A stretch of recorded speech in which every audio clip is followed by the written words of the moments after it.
Bonjour tout le monde, j'espère que vous allez bien. Aujourd'hui on se retrouve pour un nouveau tuto et vous avez été nombreux aussi à avoir apprécié mes tutos, notamment sur des personnages style Totoro, et du coup j'ai décidé de refaire un peu la même chose aujourd'hui. Donc j'ai décidé, j'arrive plus à parler, de vous faire un tuto sur Rilakkuma, mais pas Rilakkuma normal. J'ai décidé de le faire en peluche comme vous l'avez vu dans le titre. Parce que je sais pas, j'aime bien ce style là et que j'avais envie de faire une peluche. Je me suis dit pourquoi pas prendre Rilakkuma. Du coup j'espère que ce tuto va vous plaire et puis je vous souhaite bon visionnage.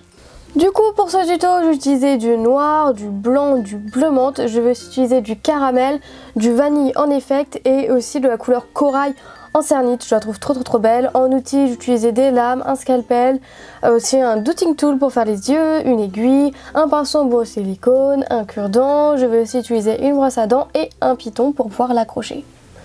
Tout d'abord on commence par faire sa tête. Donc pour ça on fait une boule légèrement en ovale et pour son corps on fait un carré. Donc si vous vous souvenez c'est exactement les mêmes étapes que pour faire ma mechi, donc en tamagotchi. Ensuite je viens couper un clou pour pouvoir joindre les deux. Donc ça c'est pour éviter que les deux se séparent, c'est une petite protection. Si vous voulez vous pouvez aussi faire ça avec de la fimo liquide. Ensuite pour ses bras je viens faire un petit boudin assez fin que je viens couper en deux en biais. Donc si je coupe en biais c'est pour que ce soit plus simple pour les placer sur le corps comme vous pouvez voir sur l'image. Ensuite je viens fixer tout ça avec un pinceau en bois en silicone. J'espère que vous suivez bien les étapes parce que j'ai l'impression que je vais un petit peu vite.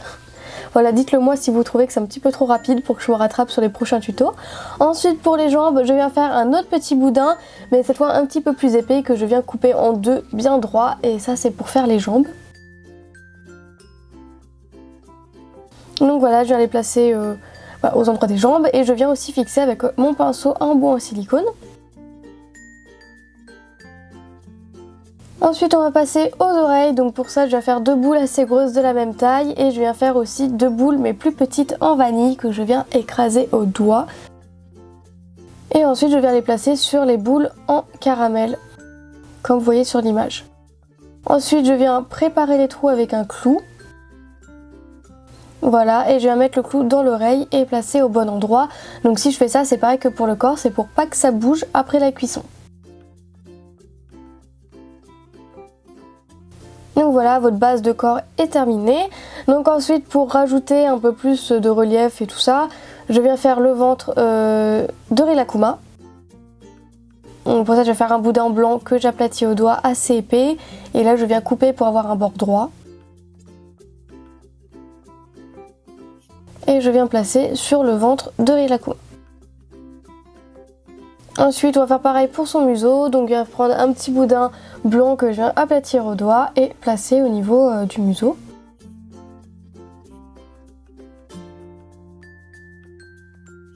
Ensuite pour les yeux je vais utiliser un dotting tool, donc le vert était un petit peu gros du coup je viens prendre le blanc, voilà pour faire les creux des yeux.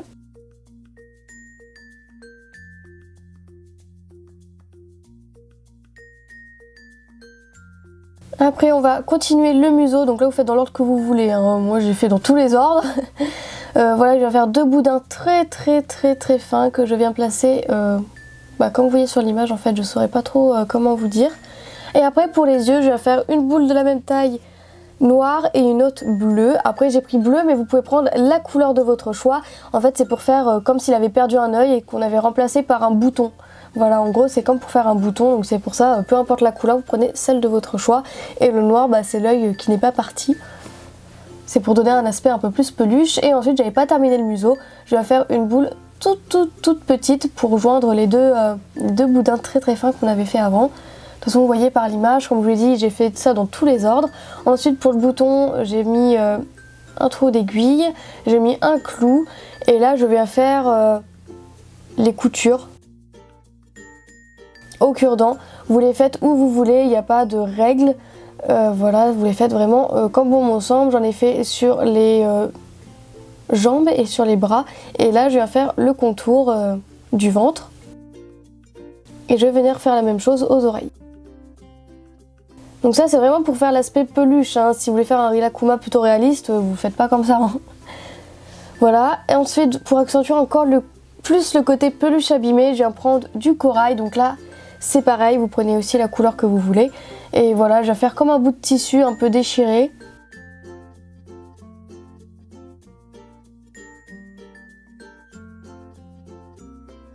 et je viens le placer où je veux. Et ensuite avec l'aiguille pareil je viens faire des petits trous, voilà, des petits marquages. Et ensuite pour encore plus accentuer l'aspect peluche, on se dit vas-y à fond. Je viens tapoter avec ma brosse à dents partout et ça donne cet aspect un peu tissu je trouve. Après vous faites vraiment comme vous voulez, hein. Je fais ça pour vous donner des idées. Moi j'aime beaucoup cet aspect là. Et une fois que vous êtes satisfait de votre création, vous pouvez la mettre au four à 110 degrés pendant 30 minutes. Et après, pour avoir un résultat brillant, vous pouvez vernir votre création. Donc voilà, j'espère que ce tuto vous aura plu. Pour aller avec, j'ai aussi fait son copain, j'ai oublié son nom. Désolée. Donc voilà, j'ai aussi fait son copain. Donc là, vous voyez, j'ai fait ses deux yeux normaux. Donc voilà, j'espère que ce tuto vous aura plu et qu'il vous aura donné des idées. En tout cas, je fais plein de gros bisous. On se retrouve bientôt pour une prochaine vidéo. Salut!